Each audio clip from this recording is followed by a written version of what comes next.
Chega mais, nação! Uma ótima terça-feira para todos vocês. Muito bom dia e vamos juntos aqui analisar as últimas informações do Flamengo. Você que tá tomando seu café da manhã, se preparando para ir trabalhar, vamos juntos aqui analisar as informações do Mengão, o Flamengo, que nesse momento está próximo de contratar Thiago Almada. Pelo menos é as informações da imprensa esportiva. A gente vai repercutir aqui também a preparação do Flamengo para a partida contra o Olímpia, um amistoso, e a volta do Campeonato Brasileiro.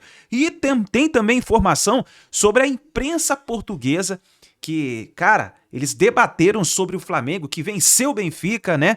No torneio que aconteceu no sábado. Eles estão repercutindo ainda a vitória do Flamengo. E a gente vai ver aqui o João Guilherme falando sobre o projeto do Mengão, que está se desenhando para acontecer. Chega mais, daquela moral, deixa o seu like. Se você não é inscrito aqui no canal Meu Mengão React, eu convido você a se inscreva. Já deixa o seu like e vamos bater juntos uma meta de 3 mil likes. E vai nos comentários e escreve aí de qual cidade você está acompanhando nossos vídeos. Tá no Rio de Janeiro, São Paulo, Sergipe, Alagoas, Minas Gerais, Tocantins, Paraíba, Pernambuco, Ceará, Bahia, Rio Grande do Norte, Rio Grande do Sul, Paraná, Santa Catarina. Põe seu estado, a sua cidade. Quero saber de onde você está acompanhando nosso canal. Créditos, canal João Guilherme, ESPN Brasil, link na descrição. Vamos lá para as informações do Flamengo. Rio de Janeiro. Os times cariocas iniciaram a semana de olho na retomada do futebol brasileiro. A dupla Flamengo e Fluminense teve folga na última segunda-feira, e isso faz todo sentido, até porque no último final de semana as duas equipes estiveram em campo. O Flamengo realizava sua intertemporada no Algarve, em Portugal, e jogou contra o Benfica no último sábado, jogo inclusive que você acompanhou com exclusividade na TV aberta aqui na tela da Band. O Flamengo venceu esse confronto por 2-1 e no dia seguinte, ou seja, no domingo, o Flamengo retornou ao Rio de Janeiro. Por esse motivo, folga na última segunda e nesta terça-feira os atletas se reapresentam. Flamengo que ainda não terá pela frente o seu primeiro desafio oficial desde a Copa do Mundo. Isso porque Flamengo, na próxima quinta-feira, vai até o estádio Mané Garrincha, em Brasília, fazer o seu último amistoso antes da retomada das competições oficiais. Vai enfrentar o Olímpia, esse é um jogo considerado amistoso, a partir das 8 horas da noite, e a expectativa é de que o time que entra em campo seja um time muito parecido com o que atuou nessa intertemporada, até porque os jogadores que ainda estavam com as suas seleções na Copa do Mundo e que depois foram curtir férias, vão se apresentar, mas só no fim desta semana. Então os principais atletas devem ficar fora também desse amistoso diante do Olímpia. Sobre contratações, o Flamengo entrou de vez na briga pela transferência do meia Thiago Almada, que hoje pertence ao Atlético de Madrid. O atleta tem preferência pelo futebol europeu, mas até o momento não houve nenhuma proposta oficial de algum clube do velho continente. Com isso, o Flamengo mantém o otimismo e já vê o negócio com uma possibilidade real de um desfecho positivo. A entrevista exclusiva para o Bruno Andrade. Não, mas que ele deu essa resposta do Almada para você, Bruno? Não, foi em outro lugar. Isso. Mas o Bruno Andrade fez a entrevista muito melhor que essa daí. Foi em outra conversa. Mas o Rock Hudson, vou dar uma moral também. Vou ser muito honesto. Fez uma boa entrevista também. As entrevistas que o Boto deu em Portugal, aqui no Algarve, repercutiram bastante. Seja a minha entrevista, da coluna do Fla, ele também deu entrevista para o canal oficial do Flamengo, enfim, teve muito suco, ou como diria em Portugal, muito sumo de conteúdo. As nossas, enfim, informações vêm aí ao longo da live, mas essa sobre o Almada foi para a coluna do Fla. Evidentemente que muita gente interpretou o Flamengo buscando ou interessado no Almada, mas não custa reforçar, antes de, enfim, pormenorizarmos a minha entrevista com o Boto, vai ter corte hoje, corte amanhã, corte depois de amanhã, até para explicar essa questão do Thiago Almada. O Thiago Almada é jogador para 20 milhões de euros para cima. E quando eu digo 20 milhões de euros, não é pela totalidade do jogador. Muito se fala de 20 milhões de euros por 50% dos direitos econômicos. E trazendo o que o Boto falou pra gente, ontem a gente trouxe esse enxerto e na semana passada já falamos sobre isso, o Flamengo só vai contratar jogadores acima de 20 milhões de euros se perder jogadores acima de 20 milhões de euros. Ou seja, se perder um titular importante ou um suplente de luxo, aí o Flamengo calcula jogadores do nível dentro e fora de campo do Almada. Caso contrário, será uma janela modesta. Aliás, essa é a expressão que o Boto usou na minha entrevista, o recorte, enfim, a declaração vai logo mais durante a live, mas contratações pontuais, valores pequenos, maiores valores só vão surgir se vender alguém, de peso no caso. Ou seja, por enquanto, o Thiago Almada consequentemente é descartado, assim como ele descartou, e também trouxemos esse recorte, Danilo, do Botafogo, Marcos Antônio, do São Paulo, e em off ele descartou também o Luiz Henrique do Zenit. 3 jogadores que tranquilamente custariam mais de 20 e 30 milhões de euros. A gente está falando de 4 jogadores importantes, mas então não tem um mercado grande, agora não é um mercado grande agitado para o Flamengo, essa janela, Bruno? Não vai ser? Vai ser agitado numa questão de busca por jogadores, numa questão de números, né? O Flamengo busca 3 jogadores, 3 posições, mas evidentemente que esse número pode aumentar caso surjam propostas, enfim, quase que impossíveis de serem recusadas por jogadores importantes. Por exemplo, o Emerson Royal, que é um reserva / titular, alterna bastante com o Varela. O Flamengo recebeu uma proposta do Aston Villa de 9 milhões de euros e recusou porque o Boto, e também na minha entrevista ele disse isso, eles acreditam que com 9 milhões de euros, 10 milhões de euros não seriam, enfim, valores possíveis para contratar um jogador com a mesma qualidade que pudesse entregar o mesmo. Então, nesse momento, busca por 3 jogadores, contando já com o elenco principal, analisando também saída de jovens jogadores.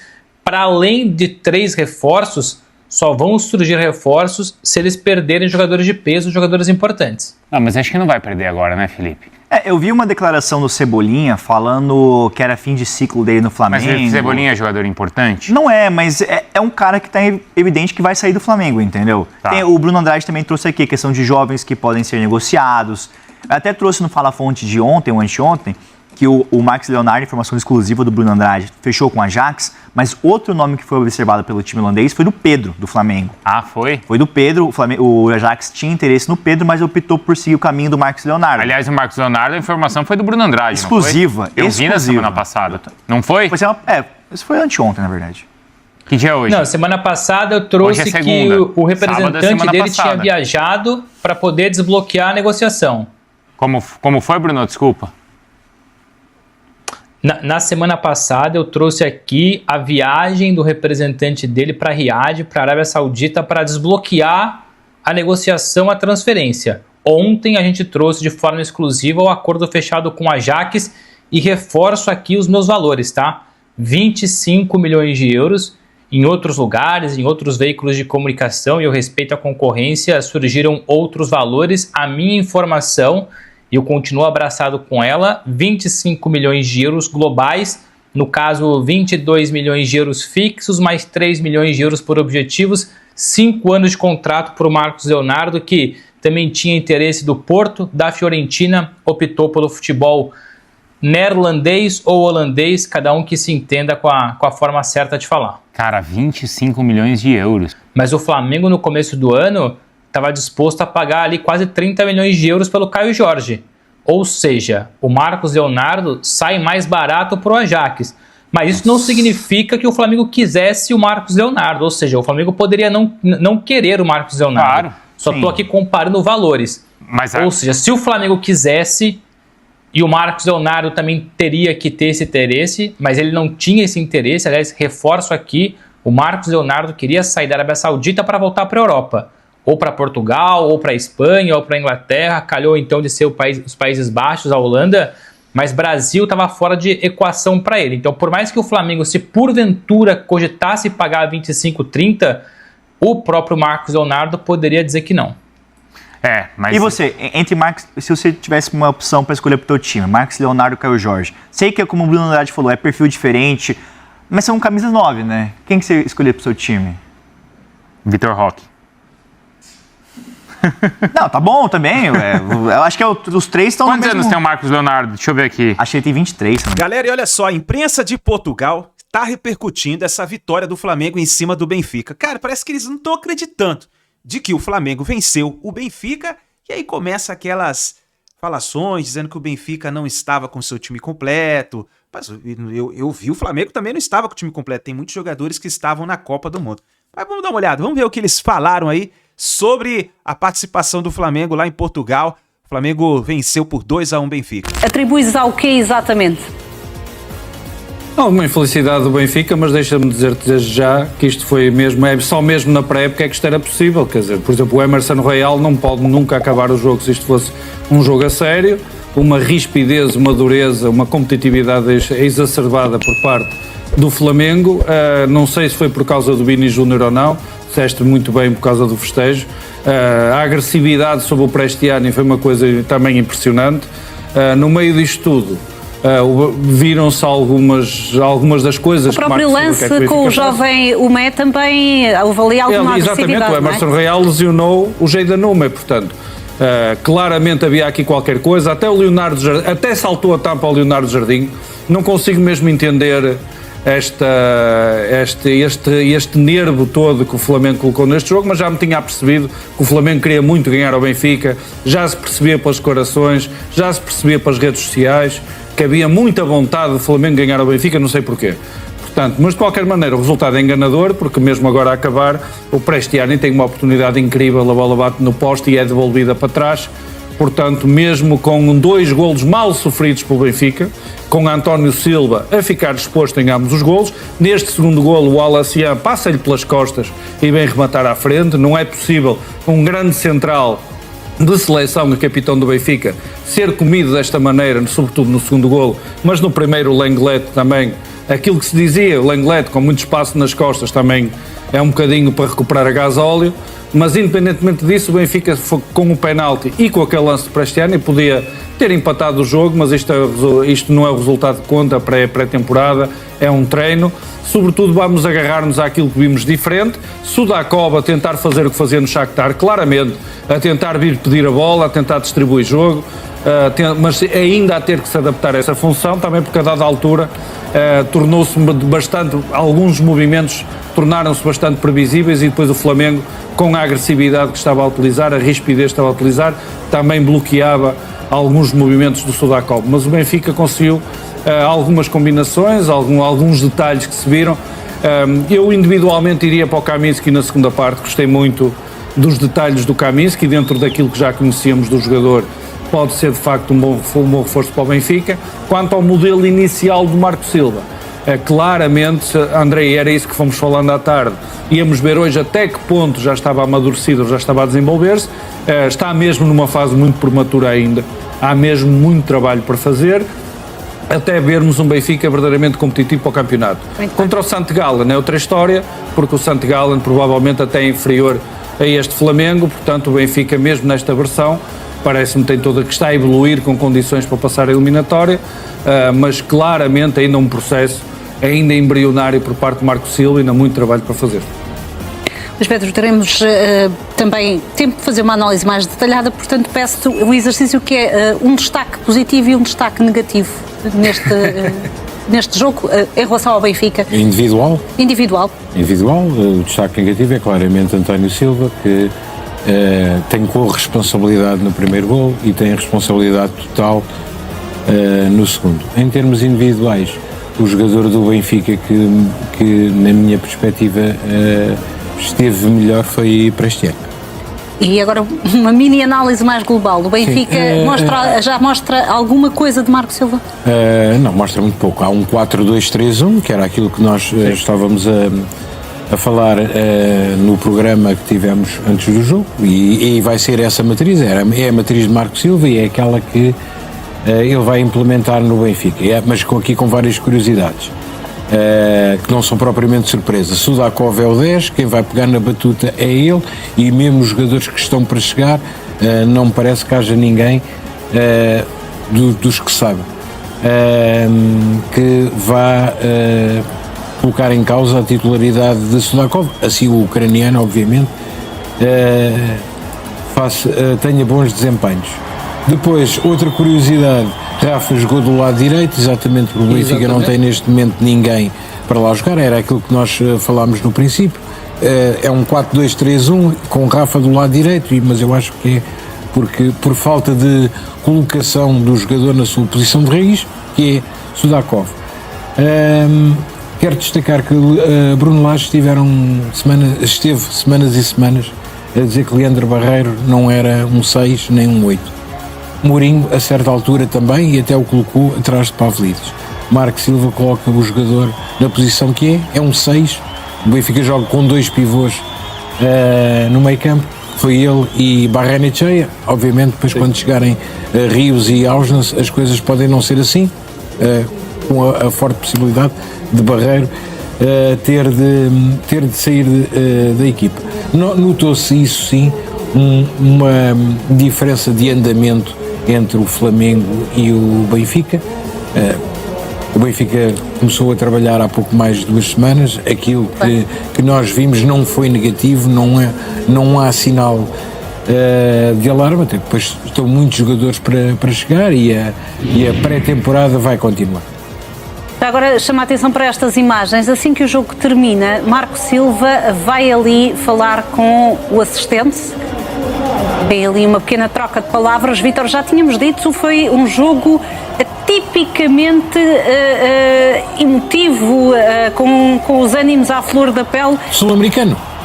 Exato, foi um jogo que, como nós costumamos dizer, feijão esteve pouco.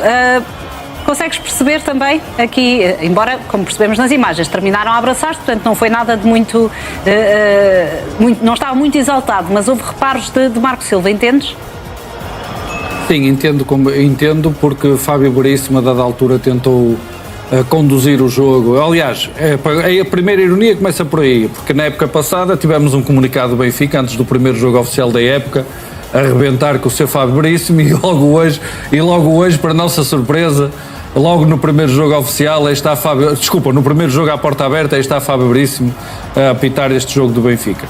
Mas sobretudo foi um jogo difícil, porque Fábio Veríssimo queria deixar o jogo andar, queria permitir que o treino decorresse, ainda deu alguns cartões amarelos, mas a dada altura ele não tinha opção, porque se começa a dar mais cartões, haveria expulsões, porque de facto foi surpreendente o nível físico, a fisicalidade que este jogo teve, mas este discurso, esta situação do assistente, eu não percebi concretamente se tinha havido alguma picardia com o árbitro assistente, pode ter sido alguma situação em que tenham trocado palavras, e Marco Silva aproveitou para esclarecer de imediato, no final do jogo. Imagina a cena. Você chega para almoçar ou para jantar com amigos, com a família, ou então você vai para um happy hour, final do expediente, e aí você entra num restaurante, você entra num bar, só que ao entrar você está de frente para o Maracanã, o templo sagrado do futebol. Você já parou para pensar nisso? Vai acontecer e você vai entender aqui. O Maracanã é um patrimônio do Brasil e do mundo. Onde você chega, fora do Brasil, existem símbolos que identificam o nosso país. E um dos mais fortes é o estádio jornalista Mário Filho, o Maracanã, que está sendo administrado pelo consórcio liderado por Flamengo e Fluminense até 2044 e está passando por uma série de transformações, uma série de melhorias, virou um grande negócio, o faturamento está cada vez maior.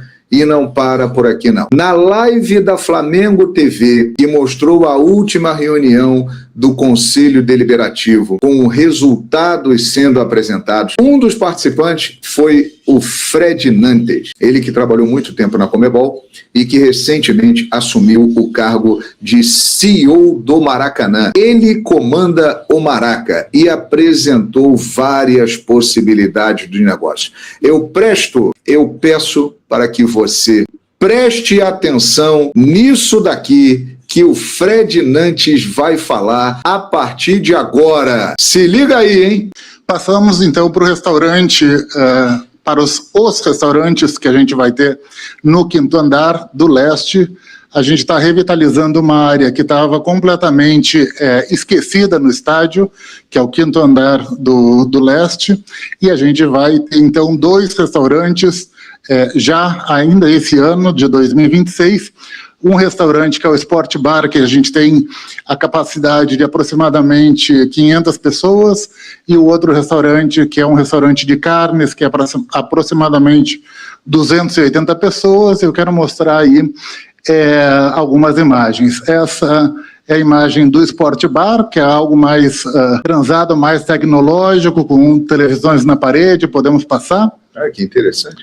Aí, todos os 2 restaurantes com vista para o campo, e do outro lado a gente tem já o restaurante que é de carnes, que tem algo com um estilo um pouco mais diferente em relação ao Sport Bar. Então, aí são algumas projeções, e isso começa já a construção muito prontamente. A gente começa já a renovação, a preparação do 5º piso, com ar-condicionado, com energia, tudo isso para a instalação desses 2 restaurantes. E para finalizar...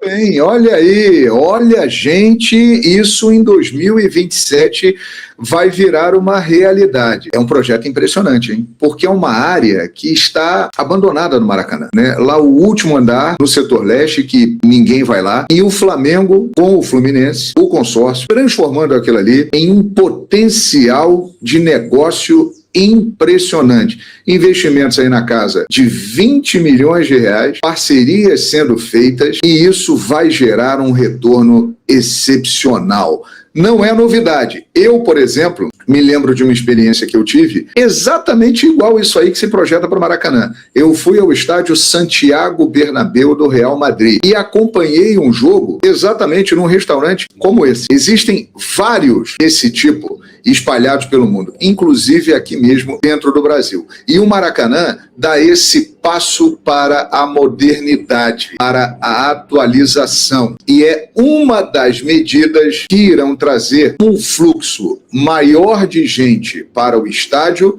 e isso gera o quê? Receita. O Maracanã, que já está trabalhando no positivo, com lucro, né? Os balanços foram divulgados recentemente da operação do Maracanã, né, com um nível positivo, mas isso tudo, essas iniciativas vão fazer com que o público tenha ainda mais interesse de ir ao Maracanã, né? Este público desta faixa de poder aquisitivo vai ao Maracanã. Quem não gostaria de ir ao Maracanã, acompanhar uma partida numa posição privilegiada como essa? Então é mais uma iniciativa interessante e que transforma o Maracanã num case a ser avaliado cada vez mais com calma, porque há uma pressa, há um desejo, há uma ansiedade muito grande do público, da torcida do Flamengo, para que o Flamengo construa o seu estádio. E isso é legítimo.